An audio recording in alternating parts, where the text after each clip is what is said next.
So good afternoon, everyone. Or good morning, it's almost afternoon on day two. I'm Darren, Head of Innovation here at Unbound, and I'm very pleased to be on stage with Mohammed, CEO of Faith Capital Holdings. Of course, that makes you very much in the investor side of things, but at heart, you're an entrepreneur, right? Yeah, thank God I'm still an entrepreneur. I'm still alive. I wonder if you could just talk a little bit about your experience and how you came into the position of CEO at Faith in Kuwait. To be honest, after I exited my last business, I felt I needed to do it again. I wanted to be remembered for someone doing more than one thing. So I was looking. I was on the hunt to find the right founders to work with, and for them to allow me to kind of get into that side and get a good chunk of the business for us to move forward. But at the same time, I wanted to also give back to the ecosystem. So we set up, thank God, Faith Capital, and so we're investing. However, one of the investments I've invested in, I'm currently heading with the founders. So it's much more than an investment of capital. Absolutely, and I have a couple of my team members that are purely handling the investment side, which I spend very little time on. I enjoy being on the floor, rolling up your sleeve and building another, hopefully success story. So it's super exciting, super tiring, but I really enjoy it. And so that balance that you have afforded through Faith, you have a really fantastic team that's able to look after the investments and everything else, allowing you to focus on Just Clean. Yes. What about within Just Clean? How is the team balancing there? It's obviously very early days. Well, to be honest, I do over 100 hours a week, every week. 95% of that goes to Just Clean. I work, the founders, Adhibi and Nouri and Izzy, work just as hard or even harder than me. The other team members, the team has grown quite significantly over the last 2 years. 2 people 2 years ago. We're 91 now.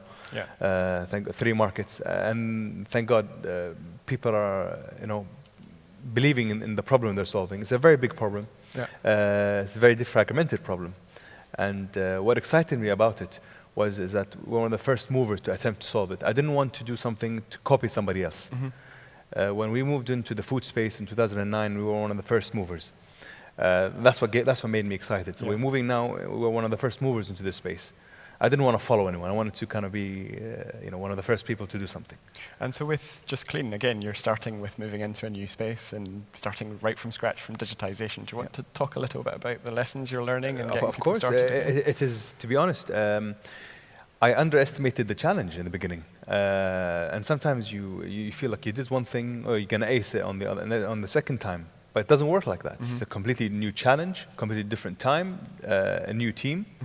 So there are plenty of challenges, and usually always it's the most difficult period, the first 2 to 3 years of a company. But we, thank God we were blessed with good people, with good entrepreneurs, and we've given them part of the company, so everybody that joins becomes automatically a shareholder in the business. We've allowed them to invest their own to have a bigger share. And investors don't like that, but in the end, you have to give to the management of any business the ownership of that business. There's a fantastic side note that I heard recently where a CEO is saying to other CEOs, you ask people to give as much time as you will, but you don't give them the business. So why would they? They need to become a partner in what you're doing. Yeah. And that's what makes them, go the extra mile. And if you have a bunch of people working together going the extra mile, the chances of success will, God willing, increase. And that's in the end, we're here to try to achieve success stories and solve real problems. So the problem we're solving is moving that massive laundry problem in this part of the world from offline to online through, God willing, inshallah, Just Clean. And I suppose that may sound like quite a simple thing to digitize the laundry industry, but it's definitely not, is it? It's super tough.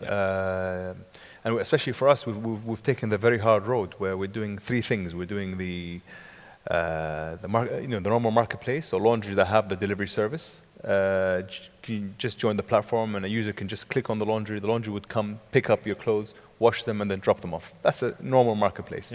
We do logistics and we do SaaS. So we're using technology to move that business from offline to online through the brand of Just Clean. So almost, that's one of the reasons why the company has grown quite fast in the last 2 years, and will continue to do so, God willing, moving forward. Because almost, you can say, 3 businesses into one. Yeah, and with that, you're helping more traditional businesses digitize themselves. And allowing Absolutely. them to So we give them operate more technology to manage, instead of using pen and paper and being, to be honest, very backwards. No, use technology to be more efficient, help you expand. And we're seeing it happen. And massive changes have happened in the last 2 years. However, we're still right in the beginning. And we're seeing it change, on a monthly basis. Yeah, and we see a lot of presentations and pitches from founders that have nailed their value proposition. They understand what their business model is, and their priority is entering new markets. They secure their seed investment, Series A even, and they rush into new markets with the team from their existing market. But you're doing things differently with Just Clean, right? Absolutely. I mean, in Faith Capital, our investors are the family. So it's myself, and my family members. And in Just Clean Investment, we just kept it between the family and my other family, which is the team members I work with. So we're trying to push that very, very hard moving forward.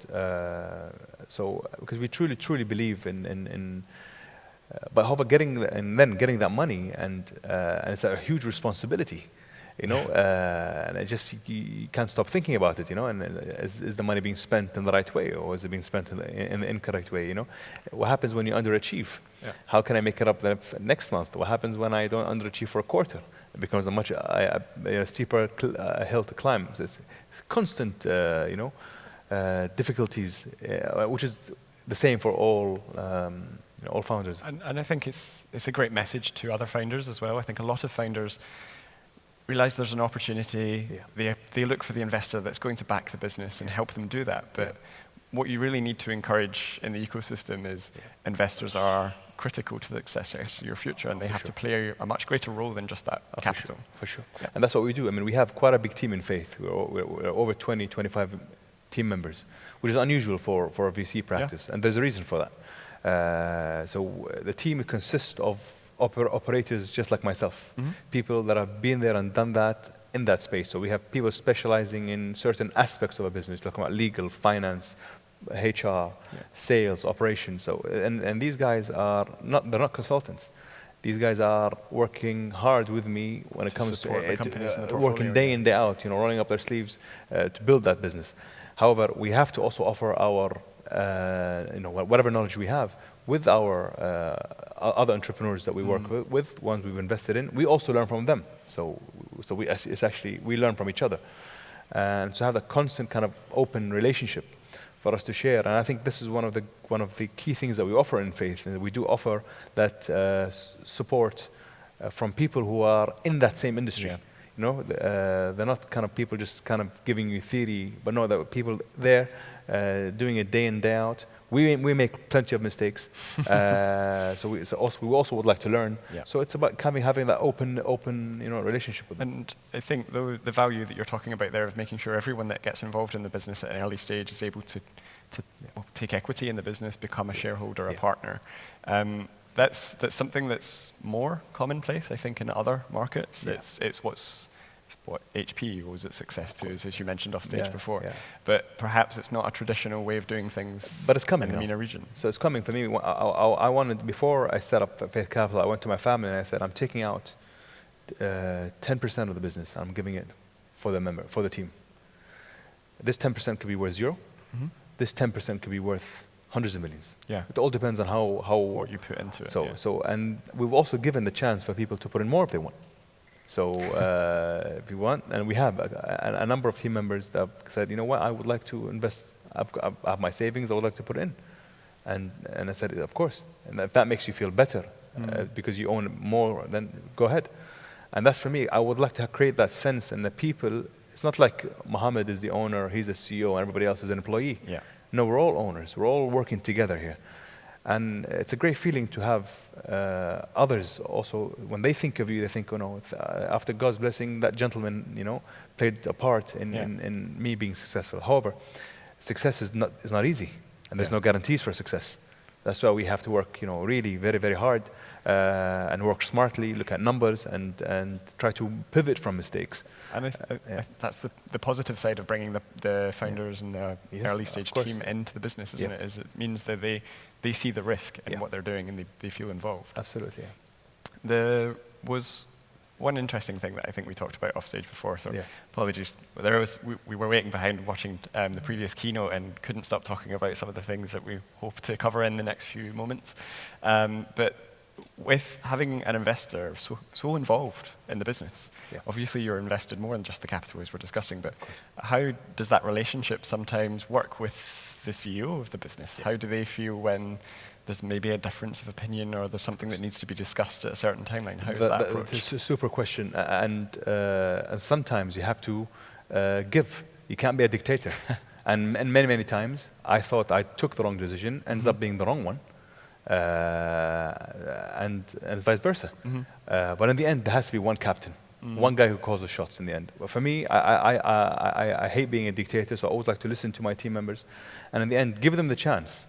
How do I know if this guy is good or not? I have to give him the chance. I have to take a risk and sometimes let go of things to see if this guy knows what he's doing or not. See, the difference is real entrepreneurs will always fight for the cause. Employees will just say something, and if it doesn't go, they just sit back. And they just say, "Well, it's not mine." The difficulty is that they check out, if they're not involved. Absolutely, you have someone that's sitting there. But I think it's not an easy relationship. Of course, we only do it with Just Clean. All the other investments with just investors.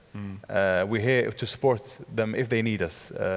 But with Just Clean, in the end, we have that relationship where we speak. And then we take a group decision. We've done many, many decisions we're taking when it's collective thought. And there's, with the aspirations of growth, making sure that Just Clean isn't just in one market, but is expanding across markets. With the MENA region and the GCC, there's obviously some interesting nuances for scaling a business. What opportunities do you think there is from the position of an investor to work together to ensure that there is more fluidity between markets and startups can succeed? I think we're seeing it. 5 years ago, look at the situation in the market. Compare it to today. Much more funding now. The entrepreneurs now are a lot better. They're a lot more daring. They're a lot more international. We're seeing success stories, on a quarterly basis now, and thank God for that. No, we used to wait for 10 years to hear one success story in this space. People now see one guy doing one thing.